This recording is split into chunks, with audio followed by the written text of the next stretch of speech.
तुमच्या घरात कटकटी आहेत, एकमेकांचे पटत नाही, वादविवाद होतात, नात्यात दुरावा आहे, तर ही सेवा करा. काही दिवसात तुम्हाला फरक जाणवेल. मित्रांनो, तुमच्या घरात सुद्धा व्हिडिओमध्ये दिसणाऱ्या समस्यांमधून एक सुद्धा समस्या असेल, एक सुद्धा अशी अडचण असेल, तर हा व्हिडिओ खास तुमच्यासाठी आहे. मित्रांनो, आपल्या घरात पैसा असतो, सगळं सुख असतं, परंतु घरात कटकटी होतात, एकमेकांचे पटत नाही.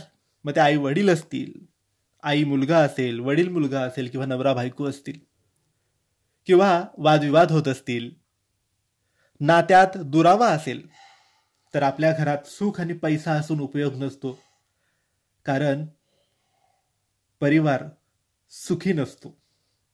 आणि मग ह्या समस्या पाहून लक्ष्मी सुद्धा त्या घरात येत नाही.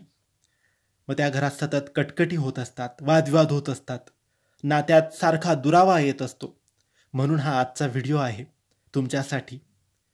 आजच्या या व्हिडिओमध्ये सांगितलेली सेवा तुम्ही सुरू केली तर घरातल्या कटकटी संपतील, वादविवाद संपतील, नात्यातला दुरावा संपेल आणि एकमेकांचे पटायला लागेल.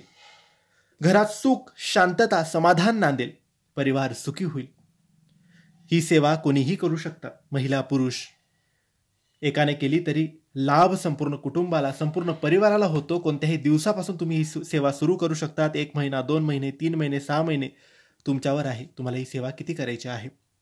सकाळी किंवा संध्याकाळी कोणत्याही एका वेळेस देवघरासमोर बसून तुम्ही ही सेवा करायची आहे. सगळ्यात आधी अगरबत्ती दिवा लावून हात जोडून स्वामींना प्रार्थना करायची की माझा परिवार सुखी ठेवा, माझ्या घरातले वादविवाद संपवा, माझ्या घरातल्या कटकटी संपवा, अशी प्रार्थना रोज करायची स्वामींच्या समोर आणि मग ही सेवा सुरू करायची. या सेवेत तुम्हाला एकूण 4 गोष्टी करायच्या आहेत. पहिली गोष्ट, रामरक्षा 1 वेळेस, तारक मंत्र 1 वेळेस, श्री स्वामी समर्थ, श्री स्वामी समर्थ या मंत्राचा जप 1 माळ, आणि शेवटी तुम्हाला कृष्णाचा मंत्र 1 माळ बोलायचा आहे. कृष्णाचा मंत्र तुमच्या घरातले क्लेश दूर करेल, वादविवाद दूर करेल. तो असा आहे: ओम कृष्णाय वासुदेवाय हरये परमात्मने प्रणत क्लेशनाशाय गोविंदाय नमो नमः. या मंत्राचा जप 1 माळ, स्वामींचा जप 1 माळ, तारक मंत्र 1 वेळेस आणि रामरक्षा 1 वेळेस. या 4 गोष्टी करा. सर्व वादविवाद संपतील, कटकटी संपतील, नात्यातला दुरावा कमी होईल, घरात सुख समाधान नांदायला लागेल. या 4 गोष्टी तुम्ही आजपासून सुरू करा आणि काही दिवसातच तुम्हाला अनुभव नक्की येईल, प्रचिती नक्की येईल. तर मित्रांनो, तुम्हाला माहिती आवडली असेल तर लाईक आणि शेअर करा. काही प्रश्न असतील तर कमेंट्सद्वारे विचारा. आमच्या चॅनलला सबस्क्राईब करायला विसरू नका. धन्यवाद. श्री स्वामी समर्थ.